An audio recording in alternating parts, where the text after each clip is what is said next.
Hey guys, welcome back. I hope you are having an amazing day. Let's get right into the stories. The first one is a pro-revenge story. My friend, let's call her Emma, worked at a small tech startup in Seattle, Washington. It was a cozy operation with the founder and 3 employees, including Emma. Everyone put in their hours Monday through Friday, 9 o'clock a.m. to 5 p.m. One of Emma's co-workers, we'll refer to her as Diane, a woman in her late 50s, was a constant thorn in everyone's side. Among her many questionable behaviors, Diane was always scheming ways to take extra time off beyond her allotted paid vacation days. To compensate for the lost hours, she'd claim overtime by supposedly coming into the office during off hours to wrap up work, without the founder's request or approval. Despite being caught in her lies multiple times and warned about claiming unsanctioned overtime, the startup's founder hesitated to officially reprimand or fire Diane. The reason? After hiring Diane, the founder discovered she had been fired from her previous job at another local tech company for pulling similar stunts.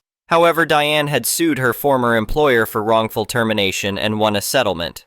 A few years into Emma's tenure at the startup, the founder decided to pursue other ventures and offered to sell the business to Emma. Emma jumped at the opportunity and took over, retaining Diane and the other employee. Just like the previous owner, Emma feared legal repercussions if she tried to get rid of Diane. When Emma took the reins, she implemented stricter guidelines for time off and established a firm no overtime policy. Diane still attempted her usual tricks but found less success with Emma in charge. However, Diane had one last ace up her sleeve when she wanted to take impromptu time off. Emma, a divorced single mom of 2 girls heavily involved in competitive swimming, would occasionally leave the office an hour or 2 early to get her daughters to swim practice or meets. To avoid face-to-face rejection, Diane would wait for Emma to be out of the office to book a day off if she didn't feel like coming into work or had made other plans. Emma would then arrive at work the next morning only to discover Diane's absence. Despite this happening several times, Emma usually let it slide since the no overtime policy was now in effect. Diane could no longer claim to work on weekends or after hours to make up for the day off. She'd either lose a day's pay, saving Emma money as the owner, or it would come out of her remaining vacation days. Moreover, 2 people in the office could usually handle everything, so Diane's absence was often a no-loss situation for Emma.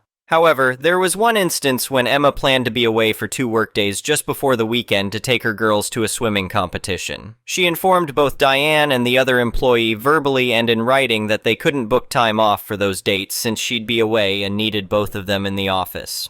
A few days after giving this notice, Emma went to the office on a Saturday to catch up on some paperwork and review the week's progress.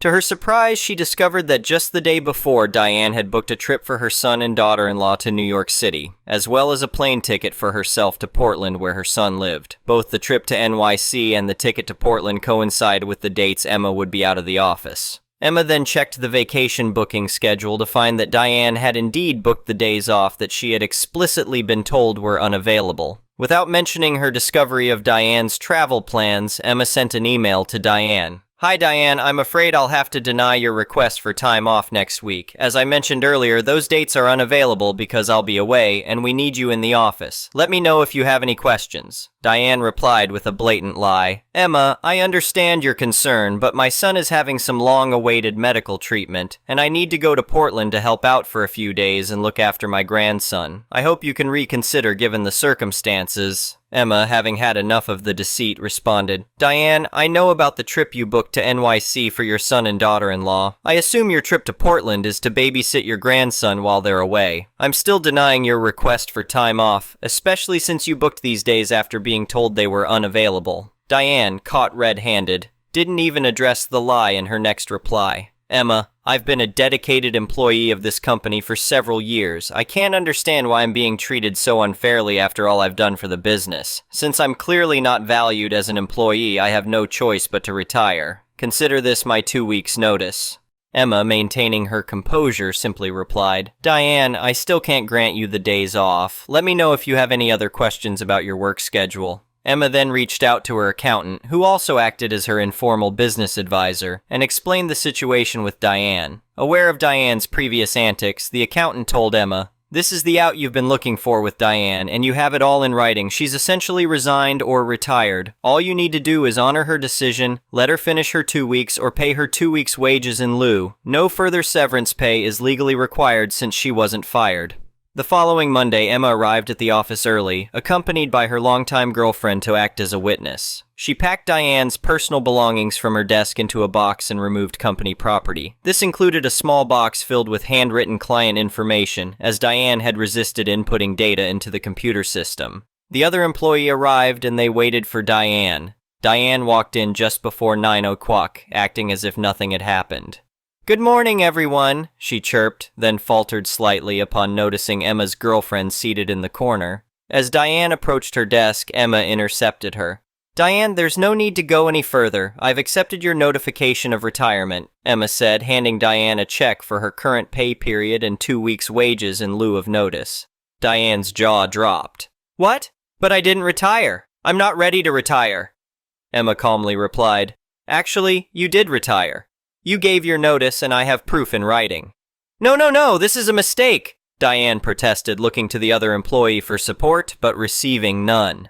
Emma pointed to the box of Diane's belongings. "I wish you a happy retirement, Diane. Please take your things and leave the office." Diane rummaged through the box, noticing the absence of the client information cards. "Where's my box of cards? I need those." "That's company property, Diane," Emma explained. "It contains confidential client information. I'd be violating privacy laws if I let you take it." Diane's shock turned to defiance. "I'm not leaving without those cards." As the situation escalated, Emma's girlfriend and the other employee tried to reason with Diane. "Come on, Diane, just go home," Emma's girlfriend urged. Emma, seeing no other option, announced, "If you don't leave, we'll have to call the police." Emma's girlfriend dialed cop, informing the dispatcher of a former employee refusing to leave the premises. Minutes later, 2 police officers arrived. Diane immediately approached them, ranting about being fired and the missing client information. One officer took Diane outside to hear her side of the story while the other stayed with Emma. After discussing the situation, the officers agreed that Diane wasn't entitled to the client information. "Ma'am, you need to go home now," one officer told Diane, handing her the box of personal belongings. To add insult to injury, the next day, Emma put up a large sign in the office window congratulating Diane on her retirement. She even placed a small announcement in the local newspaper. The final blow came when Emma, filling out the necessary government forms, made sure to check the box labeled retired as the reason for Diane's departure, making her ineligible for unemployment benefits. As Emma watched Diane's retreating figure that day, she couldn't help but think, "Well, Diane, you played yourself this time." The next one is an entitled people's story. I never thought I'd be dealing with a neighbor from hell, but life has a way of surprising you. My name's Mike, and I'm a veteran who recently moved into a quiet suburban neighborhood with my wife Sarah. We were excited about our new home, especially since it had enough space for me to maneuver my wheelchair comfortably. You see, I lost the use of my legs during my last tour in Afghanistan. It's been a tough adjustment, but Sarah's been my rock through it all. When we bought this house, we knew we'd need to install a wheelchair ramp for easy access. We got all the necessary permits and hired a contractor to build a sturdy ADA-compliant ramp. Everything was going smoothly until our next-door neighbor Karen decided to make our lives miserable. Karen was the stereotypical suburban mom in her late 40s, with a "can I speak to the manager" haircut and an attitude to match. From day one, she'd been giving us dirty looks, but we tried to ignore it and focus on settling into our new home. The trouble started on the day the contractors began work on the ramp. I was inside, working on some paperwork, when I heard raised voices outside. Curious, I wheeled myself to the window and saw Karen standing at the edge of our property, hands on her hips, screaming at our contractor. "You can't build that here, it's an eyesore, it'll bring down property values," she shrieked. I sighed, realizing I'd have to deal with this myself. I made my way outside, Sarah following close behind. "Is there a problem here?" I asked, trying to keep my voice calm. Karen whirled around, her face red with anger. "You bet there's a problem. This ramp is going to ruin the aesthetic of our neighborhood. I won't stand for it." I took a deep breath, reminding myself to stay patient. "Ma'am, I'm a disabled veteran. This ramp is necessary for me to access my own home. We have all the proper permits." "I don't care about your permits," Karen interrupted. "This is a nice neighborhood, and we don't need your ugly additions ruining it for everyone else." Sarah stepped forward, her voice tight with barely contained anger. "Listen here, Karen. This ramp is happening whether you like it or not. It's our property, and we have every right to make it accessible."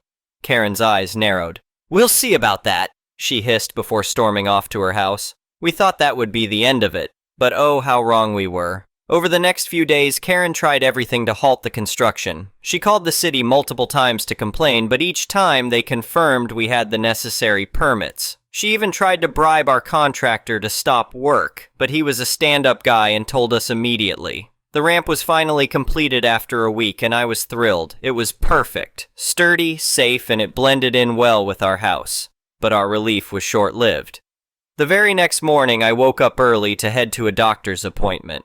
As I wheeled down the ramp, I was met with an unbelievable sight. Karen had parked her enormous SUV right at the bottom of the ramp, completely blocking my exit. I was furious. "Sarah!" I called back into the house. "You need to see this!" Sarah came running out, took one look at the situation, and her face turned stormy. Without a word, she marched over to Karen's house and started pounding on the door. Karen answered, wearing a smug smile that made my blood boil. "Oh, is there a problem?" she asked innocently. "You know damn well there's a problem," Sarah snapped. "Move your car right now or we're calling the police." Karen's smile widened. "It's a free country. I can park my car wherever I want on the street." "This isn't the street," I called out from my position on the ramp. "You're blocking a disability access point. That's illegal."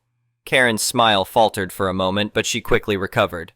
"Prove it," she sneered before slamming the door in Sarah's face. Sarah was shaking with rage as she walked back to me. "That's it," she said, pulling out her phone. "I'm calling the police." Within 20 minutes, a police cruiser pulled up. Officer Johnson, a middle-aged man with a kind face, stepped out and surveyed the scene. "What seems to be the problem here?" he asked. We explained the situation, showing him our permits and detailing Karen's harassment over the past week. Officer Johnson listened carefully, nodding along. "I see," he said finally. "Let me go have a word with your neighbor." We watched as he knocked on Karen's door. She answered, and even from a distance we could see her trying to turn on the charm. But Officer Johnson wasn't having it. Their conversation was brief, and soon he was walking back to us. "Ma'am," he called to Karen, who was still standing in her doorway. "I'm going to have to ask you to move your vehicle immediately. You're in violation of the Americans with Disabilities Act by blocking this ramp." Karen's face turned an impressive shade of red. But, it's my right to park there." Officer Johnson shook his head. "No, ma'am, it's not. Now, you can either move your car voluntarily or I can have it towed. Your choice." Muttering under her breath, Karen stormed to her car and moved it, shooting us death glares the entire time. "Now," Officer Johnson said, turning back to us, "would you like to press charges for harassment?"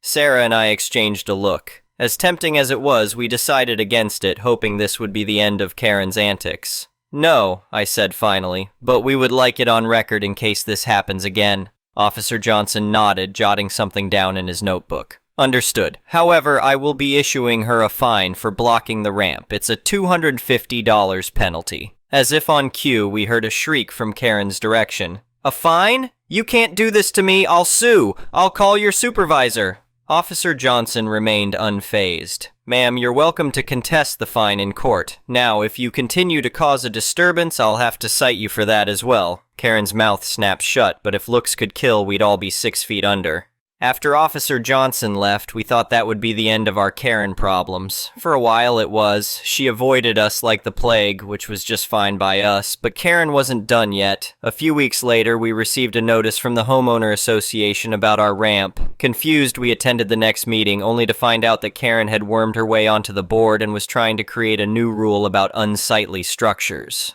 Luckily, we came prepared. We brought copies of the ADA guidelines, our permits, and even a letter from the city planner approving our ramp.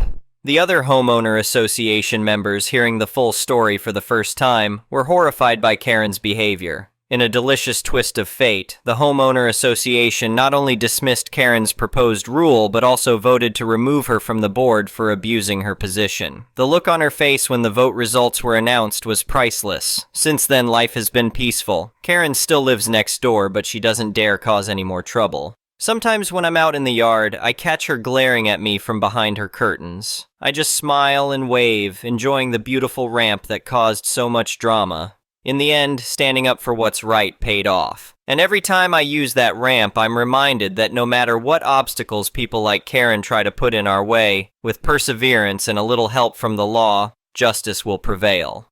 The next one is a petty revenge story. This story happened a very long time ago when I too was a child.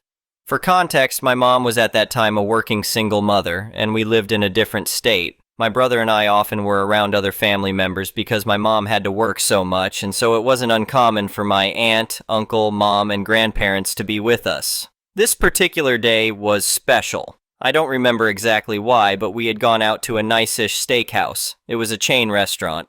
Well, this chain restaurant was fairly empty apart from this family that was across from us. There was a mom, dad, and 3 kids that were just abhorrent.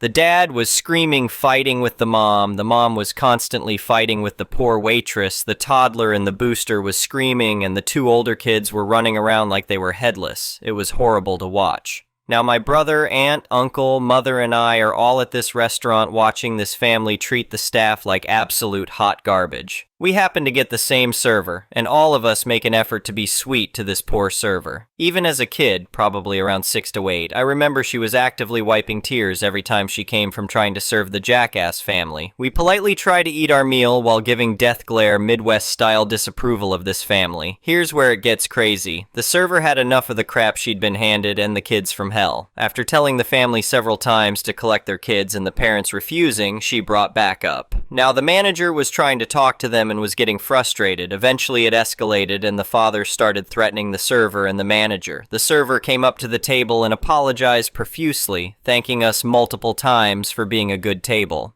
She then turned to my brother and I and thanked us for being good kids and sitting still for the dinner. With the parents and kids still screaming and yelling at the manager, the server brings ice cream to both my brother and I on the house. Both of us thank her, and my brother, being the older crap he was, made sure to get the attention of the other kids with me and him eating ice cream. The 2 kids see us and start yelling at my brother and I, screaming and crying that they didn't get ice cream. They yell at the waitress and their parents for ice cream. Now the other family is demanding to get ice cream because they did for us. The manager basically tells them to duck off and calls police to make sure they left the restaurant. Finally, after the demon family left, the manager came over and gave us the entire meal for free and a gift card. It was a very nice gesture. My family made sure to tip the server a very good amount of money, and we all took turns apologizing for them and making sure the manager and server were both okay. Now, 10 plus years later, I still think about the look those brats had when we both had ice cream and they didn't, and the added bonus of the parents' fear when they saw the cops to escort them to the parking lot. The next one is a malicious compliance story. I'm sending a special shout out to all teachers who are starting the new school year. I was at a training yesterday morning. 24 hours prior, my wife broke her ankle. Pretty badly, like it had to be reset. I was with her all day that day. And yesterday during the training, she was recovering from her surgery while I learned how to use IXL, a math program that's pretty easy to figure out for the most part. The night before the training, my wife and I discussed the financial aspect of missing days, and though I took the day off when she broke her ankle, obviously, we both decided I would go to the aforementioned yesterday's IXL training. I get there a minute early, or 14 minutes late according to the USAF, and situate myself. I open up all the websites they say to, do the Padlet AI welcome page drawing they request of me, and get ahead of the program. The rest of the room is jibber-jabbing as the presenter the other district personnel meander around the room. I see a text from my mother-in-law, and as she's at the hospital with my wife, I decide to look at it. Gina, my wife is asking about my pay. Her phone got an alert about a payment. My Rapid card has an alert that goes to her phone, but her phone died before she could see how much. I decide to log into my access page to see how much, and tell her whether we are covered for the deductible that they haven't collected yet. It literally took like 20 seconds to do this, and of course this is when Miss Lowglasses decides to pretend she's my teacher. She pokes me on the shoulder repeatedly, I'm pretty sure she thinks she's tapping me, but it's uber aggressive, and says, "You need to look at the screen she's showing you." I start to comment back by saying, "Sorry, I was when she interrupted me abruptly, shouting enough for God and Satan to hear, "You need to get your priorities straight." Enter malicious compliance. I was so embarrassed and pissed at the same time. Pissed? It was totally uncalled for. It was when everyone was jibber-jabbing and it was to check on an important time-sensitive thing. It made me realize that yes, I do need to get my priorities straight. I replied just as loudly as I had everyone's ear now. "You know what? I do need to get my priorities straight. My wife's in the hospital. I'll be leaving now." And I walked out. The lady looking at me through her lowered glasses scoffed, and the other district personnel pulled her aside and chided her as I walked out. One of my homies yelled out, "Love you, OP, it's gonna be fine, text me," as I left. The next one is an entitled people's story. I'm here to share my unbelievable journey of battling an unscrupulous homeowners association's president who went to great lengths to harass me and extract money through deceitful means. My neighborhood's homeowners associations was optional, and initially, I decided against joining to avoid potential complications. Little did I know how much power the homeowners association's president wielded, and it soon became evident that she held a personal grudge against me. Living just a couple of blocks away, our paths rarely crossed, but the havoc she wreaked on my life was undeniable. The trouble started when I began receiving fines in the mail from the homeowners associations, citing alleged violations of bylaws I had never even heard of, let alone understood, complaints about my trash cans being too far out into the street and mowing my lawn on Sunday mornings, my only day off, filled my mailbox. Though not a member of the homeowners associations, I naively assumed these rules applied to all homeowners, and thus, I paid the fines, considering them a fair exchange to maintain peace. However, everything changed dramatically one fateful day when I walked out of my house and saw my car being towed. It's important to note that I consistently parked my car in my own driveway every night. There was no justification for towing my car, which they claimed was an illegal parking violation. Fueled by a mix of frustration and indignation, I confronted the Homeowners Association's president at her house, determined to give her a piece of my mind. With a smug expression on her face, she greeted me at the door, well aware of why I had sought her out. I wasted no time expressing my outrage. My car is being towed from my own driveway. Homeowners Associations. President. Well, it was sticking out into the street, violating the bylaws. I called the Homeowners Association's designated tow company to take care of it. My car wasn't in the street, it was fully parked in my driveway, and you had it towed. Homeowners Associations. President, if you continue with this confrontational tone, I will report you for harassment and you'll face more than just fines and a tow. I walked away, realizing the futility of arguing further, and retreated to my house to strategize. Extensive research into our specific homeowners associations revealed that not only were there no regulations about cars sticking out of driveways, but I also discovered that the president had no authority to fine me, since I hadn't joined the homeowners associations. This newfound knowledge sparked a sense of rebellion within me. In an act of personal revenge, I decided to flout the bylaws, intentionally engaging in activities that directly contradicted the homeowners association's president's rules. The fines began piling up, and I collected them like trophies, reminding myself of the injustice I had endured. However, amidst this ongoing battle, I received an unexpected notice. The Homeowners Association's president was suing me. Fortunately, my brother, a skilled lawyer, found the absurdity of her case amusing.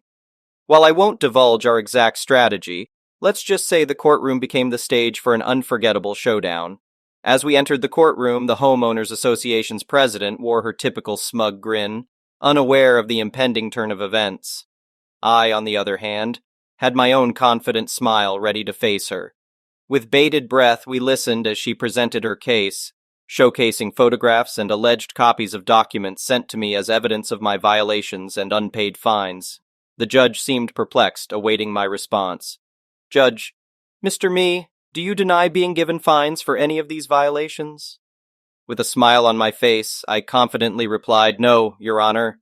I did commit every single one of those violations. The Homeowners Association's president beamed, believing she had me cornered. The judge, however, appeared puzzled. Judge, then can you explain why you are refusing to pay the fines that were imposed by the homeowners associations? I assume you have a valid reason since you are countersuing. Maintaining eye contact with the judge, I sensed the homeowners association's president's growing unease. Yes, Your Honor. The reason I refuse to pay those fines is that I am not a member of the neighborhood homeowners associations. Homeowners Association's president. But I have his signed documents right here.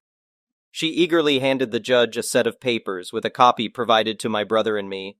Suppressing my laughter, I watched as the judge reviewed the documents. Judge, you claim that he isn't part of the homeowners associations, yet you present signed papers as evidence. My brother, seizing the opportunity, interjected. Your Honor, those documents are clearly forged, containing a misspelling of my client's name. We can provide you with irrefutable proof of his actual signature. This forgery is a serious crime and we request an investigation. The judge's gaze shifted from the documents to the Homeowners Association's president, his face displaying a mixture of anger and disappointment.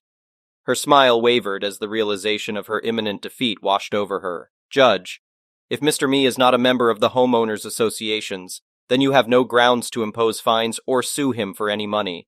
He never consented to those terms, and I will indeed investigate the potential forgery which carries legal consequences. As for the present case, we shall proceed with the defendant's counterclaim for past fines paid, legal fees, and the illegal vehicle towing. Desperate to salvage her position, the Homeowners Association's president interjected, "Wait, he can't sue me for those things. I was merely following the rules." Judge, rules that did not apply to him at the time. Mr. Me, you may proceed with your account of the illegal towing incident. I recounted the events, emphasizing how my car had been parked entirely within my driveway, and the Homeowners Association's president eagerly interrupted, attempting to defend her actions. Homeowners Associations. President. The car was sticking out into the street, posing a severe safety hazard. I had no choice but to have it towed to prevent potential accidents. Judge, Mr. Me, do you possess any evidence proving that your car was indeed within your driveway and not obstructing the road? With a triumphant smile, I confidently replied, "Actually, Your Honor, I do." This time, as I turned to face the courtroom, I relished the shock that enveloped the Homeowners Association's president's face. Unbeknownst to her, I had installed security cameras when I moved in, meticulously capturing every moment. The judge's curiosity piqued. He eagerly awaited the revelation of this crucial evidence. I presented the footage to the judge, revealing how my car had been neatly parked in my driveway when it was unlawfully towed. The undeniable proof played on the courtroom screens, leaving no doubt in anyone's mind about the Homeowners Association's president's deceitful actions. The judge, his patience exhausted, ruled decisively in my favor. Although he couldn't recover the money I had previously paid in fines, he granted my request for legal fees. Furthermore, he sternly warned the Homeowners Association's president that any further harassment would result in a restraining order. Defeated and silenced, the Homeowners Association's president had no choice but to sit quietly, unable to retaliate as I reclaimed my freedom to manage my property as I saw fit. While the issue of the forged documents remained unresolved due to insufficient evidence, the satisfaction of exposing her actions in court was immeasurable. Her aspirations of continuing as the Homeowners Association's president were undoubtedly shattered. Word of the court's ruling spread throughout the neighborhood, igniting a sense of unity and a collective desire for change. An election for a new Homeowners Association's president was announced, giving the community an opportunity to choose a leader who would prioritize fairness, transparency, and respect for each homeowner's rights. As the election date approached, support for my cause surged. Many neighbors, having witnessed the injustice I had endured, rallied behind me. They shared their own stories of mistreatment, arbitrary fines, and abuse of power by the previous Homeowners Association's president. Together, we formed a coalition dedicated to advocating for homeowners' rights and ensuring the new leader would be accountable to the community. Election day arrived, and a fresh sense of hope permeated the air. The community turned out in droves, casting their votes for a candidate who had demonstrated a genuine commitment to upholding homeowners' rights and fostering a harmonious neighborhood. The results were announced, and to no one's surprise, the previous Homeowners Association's president was resoundingly defeated. A new era had begun, one marked by transparency, fairness, and a sense of unity among neighbors. With the election behind us, I continued to enjoy my home without unwarranted fines or harassment. The memories of that courtroom victory remained etched in my mind, reminding me of the power of resilience and standing up against injustice.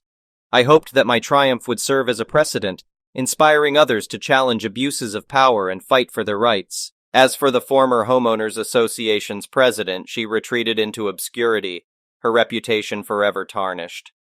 Her attempts to manipulate and control the lives of homeowners had been exposed, and she was left to ponder the consequences of her actions. The neighborhood, now united under new leadership, flourished with a renewed sense of community spirit and shared responsibility. The next one is a pro-revenge story. Our 40-something neighbor, Frank Smith, has a brother 3 years older named Fred, with the two being similar in looks and build. Apparently, these boys were not obedient children and got into trouble a lot. Frank mostly straightened up by the time he reached 21, but Fred kept at it, with drinking, drugs, multiple DUIs, etc. While the two were still living at home with their parents in their early 20s, Frank happened to leave his wallet on the kitchen counter one night after coming home from a night out. The next morning, he discovered his ID wasn't in his wallet.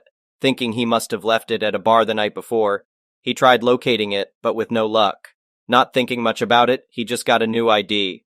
Fast forward a year or so, and Frank gets a phone call. It's his uncle, whose son works at the county jail.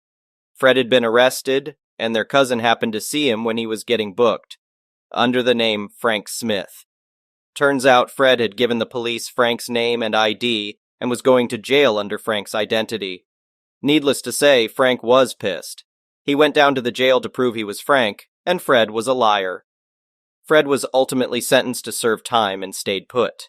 During the time that Fred was in jail, Frank received a letter in the mail from the state BMV. It said that his two vehicles, an Audi sedan and a VW Bug, were due for e-checks, emission checks. Frank was confused because he only owned a truck.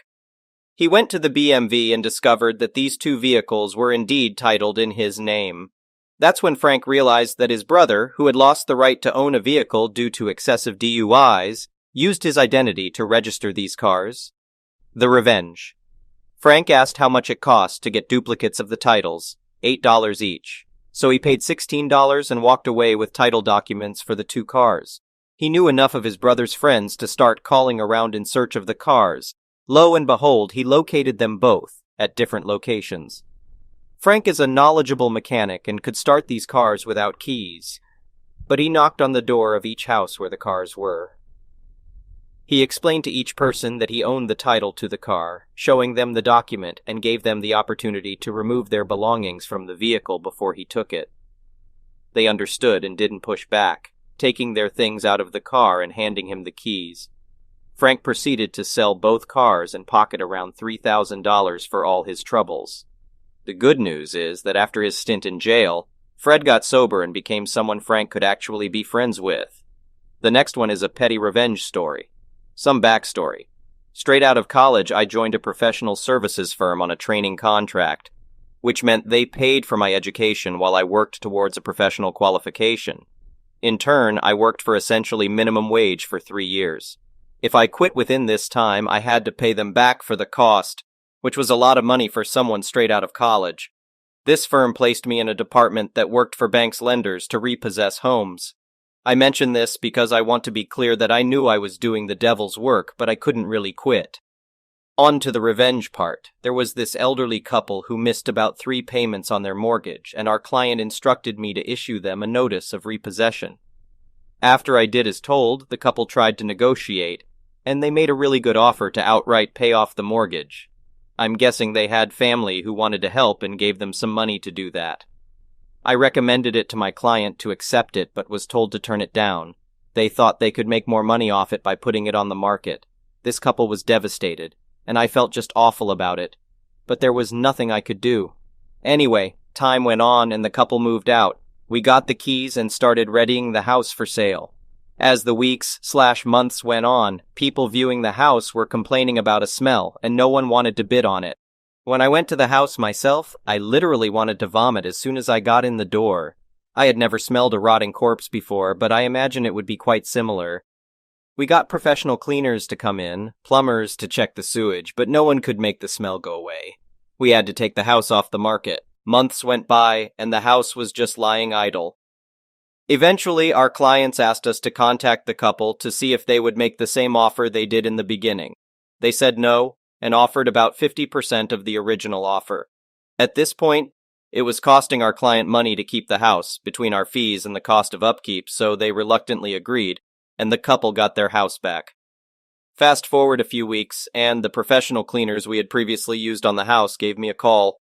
Turns out the couple had hired them too after they got the house back to do some cleaning. Well, let me tell you, I have nothing but admiration for this genius couple. Apparently the curtain poles in all the rooms were hollow. They hid dead fish in all of them before moving out, and no one thought to check. Can you imagine the smell after months of rotting in the summer heat? This happened about 10 years ago, and I still think about this couple as my heroes. The next one is an entitled people story. The current heat wave reminded me of a massive blowout at a previous job back in 2017. I returned to work after a period of sickness. I came into the office to find that the lights were off and the air conditioning was off too. Now in the UK, air conditioning is still not standard, and being in an office where the sun hits you most of the day, it was bliss to have it on. We had filters on our windows to stop people from looking in and seeing our computer screens, but they did not stop the heat from coming through. The office was like an oven. My little desk fan did nothing, and having the lights off meant that I could barely see my screen, let alone my desk. I raised this with my manager, who was the office health and safety representative, and was told that 2 of the 20 people in the office didn't like the lights on because it made them feel hotter, so they turned all the lights off. I asked them then, if they felt hot, why turn off the air conditioning? And the answer? Because they didn't like the air blowing on them where they sat. The temperature in the office was hitting 26 degrees C / 78 degree F, and the light levels were like trying to work at dusk. I told my boss that I could not work under these conditions because they were triggering the condition that I had been off with, and was told to go work in another office. I then tried to bring it up with the 2 people who caused this by asking why they had chosen to turn off the air conditioning and the lights, and was told that they felt too hot with the lights on and the air conditioning blew directly on them, which was too annoying. Now the lighting was ultra-low emission lighting, so it gave out no heat. And when I said this, I was told that it didn't matter because it was how they felt, and if you have a problem with that, then go work somewhere else. I put my concerns in writing to my boss and got an email back telling me to go find another office to work in, but before I could move, he would have to approve it. Now I was on the company H&S team, which sat over the office representatives, that is, my boss, and at the next meeting I brought up that I understood that there were no minimum or maximum heat requirements for an office. But what were we to do if it was hitting 26 degrees C, but the air conditioning was off? I was told by our CFO to turn on the air conditioning. I explained that 2 out of 20 people didn't want it. The CFO scribbled down something and said he'd look into it. I then brought up minimum light levels, for which there is legislation, and how we were falling below those. Hubby had lent me a light meter to check, which I did one lunchtime when most of the team were out. The CFO asked why it was so dark, and I said that the same 2 people insisted on all the lights being off because it felt hotter with them on. Again, frantic scribbling. I was off the next day, and then it was the weekend. I came in on Monday to the air conditioning on, the lights on, and the 2 moaners glaring at me. Then my boss called me into a meeting and told me that he got shouted at by his boss, Big Boss, because the CFO had come to him and torn him a new one over the lights and air conditioning. It seems the CFO had come into the office on Friday when the managers and his boss had all gone out for lunch together. With the 2 moaners, you can now see how they had influence, and talked with the rest of the office about the conditions, and they had all said that it was awful. He then waited for the bosses to come back, sitting in the Big Boss's office, which turns out they had a long lunch. He proceeded to get into him about breaking H&S regulations over the lighting, and that if 2 out of 20 didn't like the office, then they had to move, not inflict this situation on everyone else. The air conditioning was turned on, the lights were turned on, and the CFO left. The 2 moaners went straight to the Big Boss and whined with their manager, and were told that nothing could be done for them except they had to find a different office if they didn't like it. They went on about their rights, and the Big Boss told them it was not up for discussion. The 2 guys who were responsible for H&S for the whole company had come in with the CFO, checked the lighting levels, and they were lower than I had thought. We were in serious non-compliance. So when I got called into the meeting with my boss, he was upset because he got shouted at by his boss that I had gone to the H&S committee and not gone through him. I reminded him that I had brought it up verbally and in an email, and he had emailed back that if I was unhappy I should move offices. Well, the Big Boss had thrown my boss and the boss of the 2 moaners under the bus and said he knew nothing of it. So now my boss was in trouble as the H&S office rep for allowing it to happen when he was supposed to check regulations before making decisions. While I got the lights and air conditioning back on, it was a small victory. I left 3 months later. The next one is an entitled parent's story. My partner, 30M, and I, 25F, started our relationship 5 years ago. When we met, I found out he shared a mortgage with his mother-in-law because when her ex left, she couldn't hold the mortgage. My boyfriend had a good job and decided to step up. We hadn't met yet, and he was single and living there, so he didn't think much of it. That was his mom, and he's a wonderful son in person. I moved in with him after 7 months. I know that's pretty soon, but there were some unforeseen events that led me to just stay. And that's when I started to realize there was something really off about mother-in-law. To give a visual of the house, it's a 2-story house with 3 bedrooms, 2 bathrooms upstairs, and 1 bedroom and 1 bathroom downstairs. When I moved in, we lived in his bedroom upstairs. All downstairs was absolutely filled to the ceiling with junk and boxes, almost like an episode of Hoarders. Completely unlivable. There's also a laundry room down there, and that's where we all did our laundry. We were finally able to convince mother-in-law to get her stuff out of the way so we can move downstairs and have a bit more privacy. There's a door leading into the living area of the downstairs, and she would use that to get to the laundry. We spent most of our time in our living area and got tired of her constantly coming through it, so I tried to talk and make a compromise. There were 2 other ways to get to the laundry room. One way is down the outside stairs to the laundry room door, and the other is through the garage and through the hall. I went and bought some curtains to set up on either side of the doors, so she had her own special hallway. She kept coming through after agreeing to use the other ways. One day we replaced the doorknob with a knob that had a lock which locked from the inside. We had locked up and left the house for a few hours. When we got back, we found she had taken a butter knife and forced open the lock, something that could have easily been avoided. When we confronted her, she got on the floor and cried, and my boyfriend went over to comfort her. That's when I realized that she manipulates him.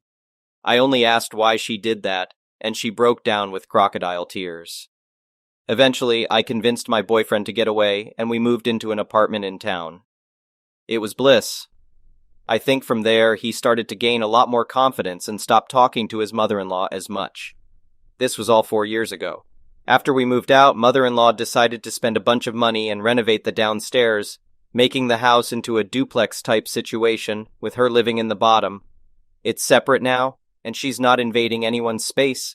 She charges a tenant $2,200 to live upstairs, which pays off almost her entire mortgage and covers all her bills. My boyfriend is still on the title and mortgage of the house. When he was there, he was paying for everything, including her phone bill. Another thing to add, mother-in-law does not work. So fast forward to now, I'm 2 months pregnant with my boyfriend's baby. We're starting a family, and my boyfriend has asked to move into the upstairs so we can have a bigger home to raise our baby in. However, she said no. We asked her to take his name off, but she refuses. She refuses to let him live in the house, buy him out, or take his name off because that would mean she can't keep the house. She cannot keep the house without my boyfriend.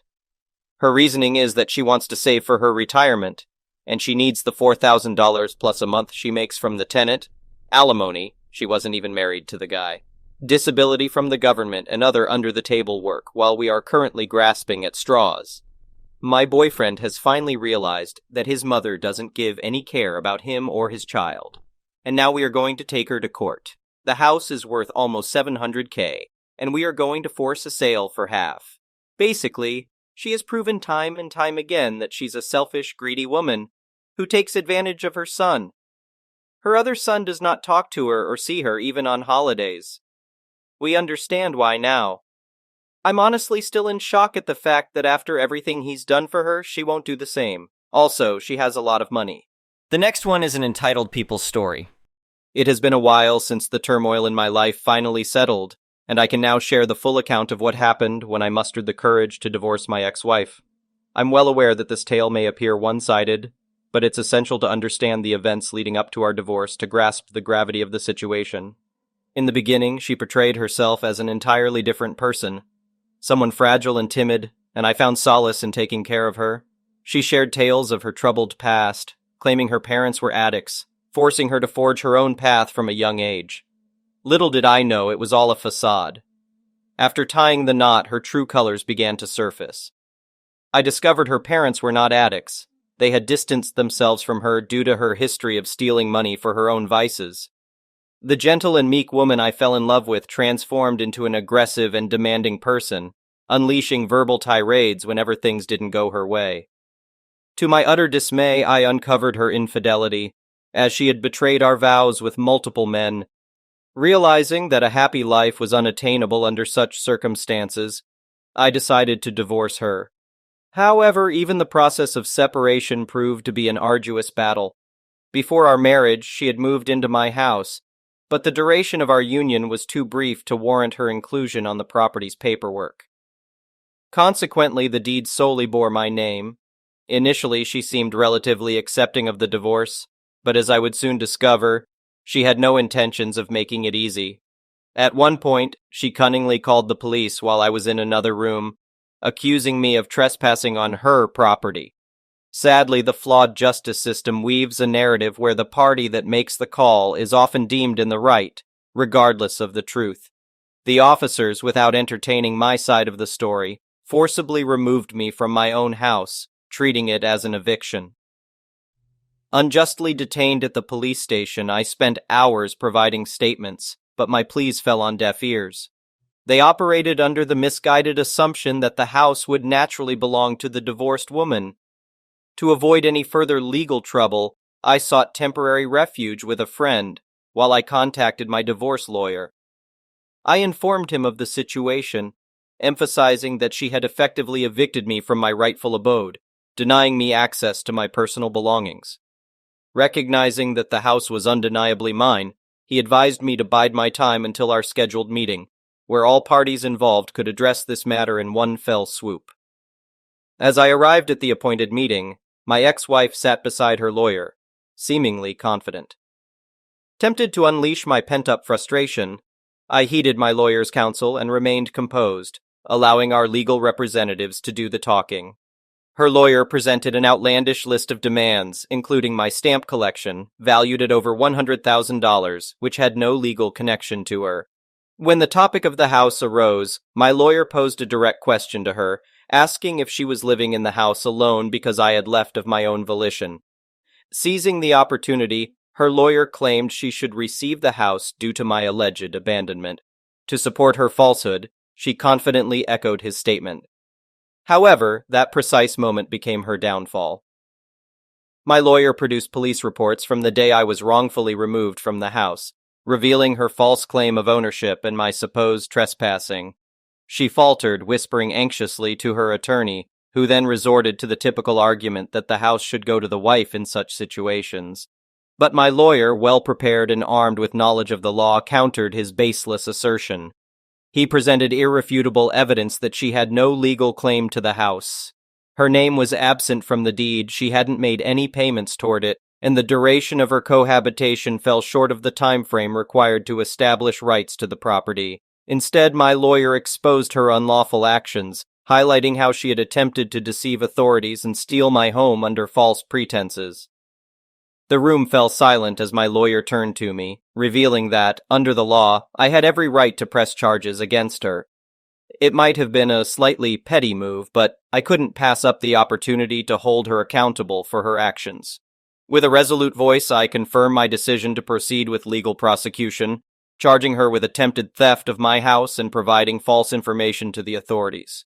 Suddenly, the tide turned, and the police, who had previously disregarded my claims, shifted their stance, now inclined to believe in my ownership of the property. My ex-wife faced a separate court hearing concerning the house, which was a blessing in disguise. In the interim period between the two legal proceedings, she stubbornly refused to vacate the premises, blatantly disregarding the judge's orders. However, her insolence was short-lived. When confronted by the judge, she unleashed a torrent of verbal abuse, showing complete disdain for the court. Her contemptuous behavior backfired spectacularly as the judge decided to impose a severe sentence, sentencing her to jail for her contempt of court and violation of multiple laws. Admittedly, the feeling of pride didn't entirely encapsulate my emotions when the final verdict was reached. However, I reveled in the knowledge that justice had prevailed, bringing closure to this turbulent chapter of my life. I'm now relishing my newfound freedom, approaching life with a renewed perspective, and vowing to scrutinize the true nature of individuals before becoming deeply involved. A friend kindly collected my ex-wife's belongings from the house, and I hope that with the weight of her actions behind us, she will never darken the doorstep of my cherished home again. The next one is a pro-revenge story. Years ago, I used to work with a receptionist in a vet clinic named Margot. Margot was, and still is, a very sweet 65-year-old woman who had been at this practice since it was opened some 40 years ago. She always had a smile, a joke, compliments, and baked goods for your birthday. She never had an unkind word to say about anyone. She was seriously one of the coolest people I had ever worked with, and she basically knew everyone, from our regular clients to our mailman's granddaughter. The only bad thing about Margot, and this was not her fault, was that she and her family lived next to one of the trashiest, nastiest families I had ever met that had two even nastier pit bulls.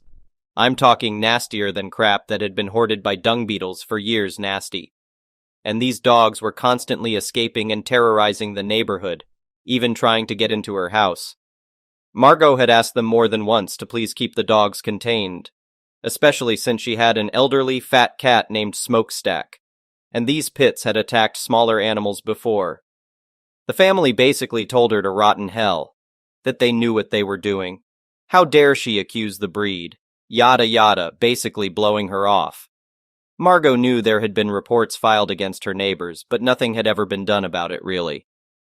So she made sure to keep Smokestack in the house to keep him safe and was very careful not to let him out. If you had been paying attention up until this point, you'll notice I'm using the words was and had regarding old Smokestack, and it was as awful as you think. 3 weeks before Christmas, Margot had the day off and was in the garage with Smokestack fiddling with some Christmas decorations. Unbeknownst to her, the pits next door got out and broke through the bottom of her garage door. They went right for Smokestack before she could blink and started tearing the cat apart. Margot screamed for help, and it was only when her son and husband came out with a baseball bat that they were able to free Smokestack from the jaws of these dogs. I was working that day, and will never forget when she came in, crying harder than I had ever seen anyone cry in my life, clutching poor dying Smokestack in her arms. Her husband had to hold her while we tried to bring Smokestack back, but we couldn't do it. It would have taken a miracle of God and then some, and he passed away. A truly crap way to go in what should have been the golden years of his fat cat life. Margot sat there for a while with his mangled body, quietly crying for a while, before she finally kissed whatever part of him was still intact and stood up. She told us all, "I've got a job to do, take care of him, girls," and then left. We figured Margot would take a few days off to be with family and then continue on with life as normal. We figured wrong. Now when I say Margot knew everyone, I mean everyone. Right after she left the hospital, Margot gathered herself up and went to the police with pictures of poor Smokestack and told her story. The same police officers she had watched grow up over the last 20 years, from rowdy middle schoolers she used to help babysit to the officers they were today. They were absolutely shocked to hear what had happened to their surrogate grandma, and pushed her case to the front of the line.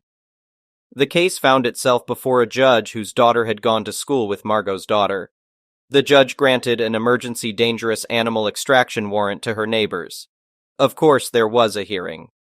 Within 2 weeks, which I gotta admit was ridiculously fast. The neighbors tried to argue that their dogs weren't aggressive. They even went so far as to accuse Margot of having it out for their family and making it all up. But their argument crumbled when the dozens of dangerous animal reports were presented, and finally completely fell apart when Margot presented the surveillance video her grandson had obtained, showing the dogs entering her property and attacking poor Smokestack. The emergency extraction and humane destruction of her neighbor's dogs were granted. It was Christmas Eve when Margot heard a knock on her door. She opened it to see the neighbors standing there, sobbing uncontrollably. They were begging her to stop animal control, saying that they had owned these dogs since they were puppies, how the kids would be devastated, and it would ruin Christmas. They pleaded with her to find it in her heart to give the dogs another chance. Up until this moment, the neighbors had behaved abominably. They didn't offer to fix the garage. They never apologized for trying to slander her name in court. Hell, they didn't even pay for Smokestack's cremation. At no point had they even shown the slightest shred of remorse for the damage their dogs had done. And as the neighbors stood there, blubbering and whimpering about how this was going to ruin their Christmas, Margot looked them straight in the eye and told them, in her calmest voice, "You took away my family, so now I'm taking yours." And she shut the door in their faces, just as animal control pulled up into the driveway. Margot was not surprised as she watched the dogs get hauled into the truck and taken away. After all, it was her idea for animal control to take the dogs on Christmas Eve, a perk from having known the AC officer supervisor for years. Margot even made sure the dogs were euthanized before the outside Christmas lights turned on that night. The family never received the remains, nor did they ever get a chance to bring another animal into their family, as the father proceeded to drunk drive into a telephone pole that same night, killing him instantly. The mother went off the deep end, so CPS picked up the kids by February, and ultimately the house foreclosed in September. Despite how traumatic Smokestack's death was, I'd like to think that if the neighbors had shown at least some regret, Margot might not have gone as far as she did. She was and still is the person to forgive and forget, or maybe she ultimately knew it had to be done, to push it to this point of no return before another family lost a member to these irresponsible neighbors. Either way, thank you, Margot, for making the world a little bit safer for the pets in the world. And rest in peace, Smokestack. Hopefully, I'll see you on the other side with your favorite orange sock and a can of tuna. The next one is a petty revenge story. I worked in an emergency room, ER, for 6 years, so I am full of stories, but when it comes to petty revenge, this one sticks out in my memory. P equals patient, PD equals patient's daughter, CP equals critical patient, me equals me. Every person who has worked in the ER knows that Mondays are the busiest days of the week, and also when all the crazies come out. This day was no different. I worked as a nurse in triage, where you initially get assessed in the front before going to the back.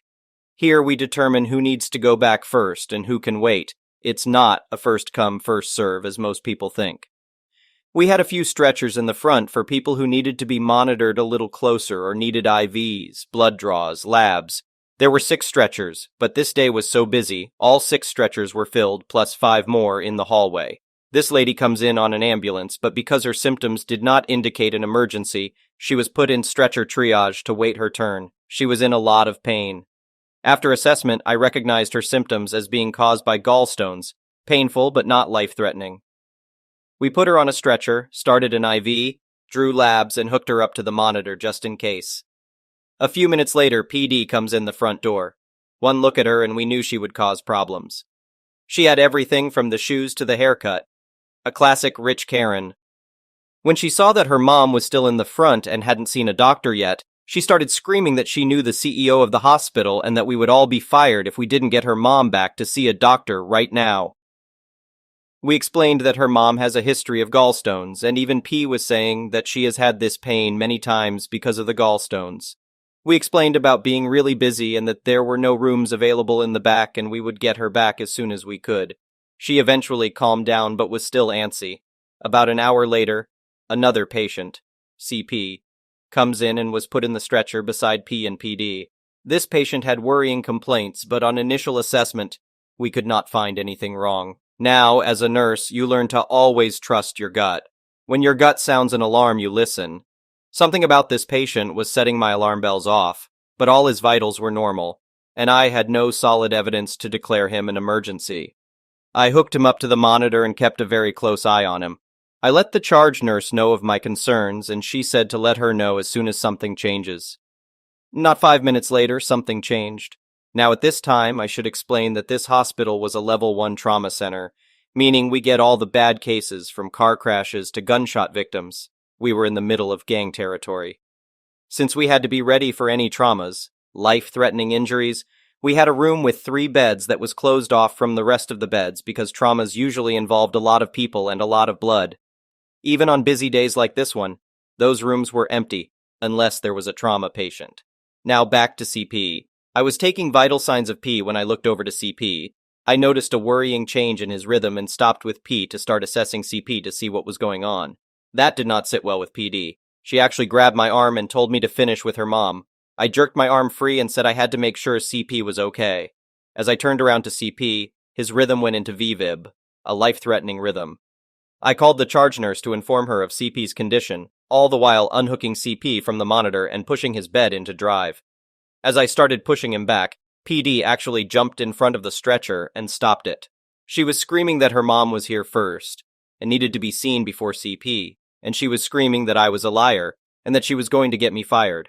I'm usually a mild-tempered person, but knowing CP was literally minutes from dying, I said to PD, "You have a choice, get out of my way or get run over," as I started pushing the stretcher forward. Now I'm really good at pushing stretchers fast and getting the patients where they needed to go in a hurry, one of the reasons I was part of the trauma team. PD tried to stand firm, but she saw I wasn't going to stop and jumped out of the way just as I was an inch from hitting her. Unfortunately, she did not move fast enough and I ended up running over her foot. At this point, I didn't care and got the patient back to the trauma room, leaving PD screaming and lying on the floor. We spent about 30 minutes on CP, but he ended up dying. By the time I got back up front, P and PD had been taken to the back to see a doctor, but my charge nurse warned me that they were filing a complaint against me. A few days later, the actual CEO of the hospital came to visit me on my next shift. He was known to be a kind and fair man. Since this happened during a time before cameras were put in the ERs, he had to take what happened from word of mouth. Apparently, PD said I assaulted her several times and put her mom's life in danger by not assessing her properly and that I should be fired. Turned out that P did actually have gallstones and nothing else. Also, PD's foot was broken due to me running over it. I calmly explained exactly what happened, and that PD's actions might have ended up in CP dying because of the delay she caused by her actions. When I got to the part of what I said to PD and running over her foot, the CEO actually started laughing and then tried to cover his mouth to hide his laughter. He explained that PD was a friend of his sister and he knows what kind of person she is. Not only did I not get fired, but he put a personal note in my file praising my actions. On my next review, I got a large raise plus a bonus thanks to the CEO's note. The next one is an entitled people story. A while back, I was dating this girl for roughly 2 years. I thought things were going great, but apparently, she was just dating me because she liked to tell people she was in a relationship. No, that's how it went with her. The way she described me was too immature, decent in bed, and honestly not worth the rest of my life. Those were the exact words she said to a friend of hers after we broke up. Anywho, I am getting ahead of myself. I went out and bought a ring, had this entire thing planned out to propose to her. However, she was suddenly not available for several weeks in a row. Well, my fears rang true as she suddenly showed up at my place one day. She acted like everything was normal as we talked, and she was grabbing everything that was hers. About halfway through, I just kind of looked at her and said, "Don't forget your hairdryer, it would be awkward to have to come back over after you dump me." This sparked a long and awkward conversation where she was fake crying. I had realized right then and there that I was an idiot. The way she acted, the way she spoke, and the way she treated me just screamed that she did not care. I was devastated, but seeing her made me angry. I had realized she was lying to me this entire time. About a month later, a friend of hers called me up and asked if she could come over to talk. I asked why, and she said my ex pissed her off, and she wanted to tell me some things. My mind went to horrifying things like she needs to warn me I need to see a doctor or things like that. Well, her friend came over, and we chatted for a while. Her friend was beyond pissed off, talking about ending the relationship pissed off at her. So her way to get back at her friend was to sleep with her ex-boyfriend. In my mental state, I said yes. More like I said, sure, yeah, we can do that if you really want to. So she ended up staying over for a few days as we got to talking about my ex. I told her about the ring, and she had the best idea to get back at my ex. "Let's lay down in bed and post a pic of ourselves with the ring in between us." Yeah, I thought it was a terrible idea, but I wanted my ex to feel like crap, so, well, there you go. Not even 2 hours later, my ex was at the door. We posted the picture at like 11 a.m. and she was at my place at 12:40 something. Right off the bat, she tried to act like breaking up with me was a mistake. She said that I was the best boyfriend she ever had, and she was getting scared with how serious things were getting. She said she made a terrible mistake in breaking up with me. Well, her friend immediately went into a rant about my ex, saying that she was manipulative and that neither of us would believe this sob story she was giving. Gotta say, I'm very glad her friend was there because my stupid ass was believing my ex. I reminded her of how she treated me when she broke up and that she should go home. She was wasting her time. Well, now she brought up the ring. She said she owned it under the law, said that rings are gifts and that I cannot take it back. In unison, her friend and I said that I never gave it to her. We both looked at each other and laughed a bit as the absurdity of the situation was getting outrageous. She said she was owed that ring and that she was not leaving without it. At about this time, a police officer came up the stairs wanting to know what the trouble was. I guess we made enough noise that the neighbors called the police. The female officer asked what the situation was. Everyone tried to talk at once, and the officer shut us down. She pointed to my ex and asked her what the problem was. My ex said she was trying to pick up her stuff after we broke up. She asked me if it was true. I explained the situation, how my ex broke up with me before I had the chance to propose, and that she was never given the ring. Throughout the conversation, 2 more officers showed up, one a supervisor. The whole story was explained about 4 times. At one point, my ex said that the money from the ring would let her pay off her car. Have you ever seen a moment when someone says something so outrageous that everyone looks at them in utter disgust? I responded by saying that the ring isn't expensive. It was bought used off a website, and I reminded her that I am an IT tech. So this wasn't a ring that was 10-12K, more like 5K. The anger and rage that came over her face were immediately apparent to everyone. She stepped forward and punched me in the chest and kicked at me before being tackled to the ground by the female officer. The supervisor on the scene told us to go inside while they got her under control. We did, and about 10 minutes later, they came back. They wanted my statement. I told them I didn't want to press charges against her, but they said, yeah, it doesn't work like that. We saw it, so it's being processed. She ended up getting a misdemeanor offense for it. Thank you for watching. I would really appreciate it if you could like the video and subscribe to our channel if you haven't already. We'll see you again tomorrow.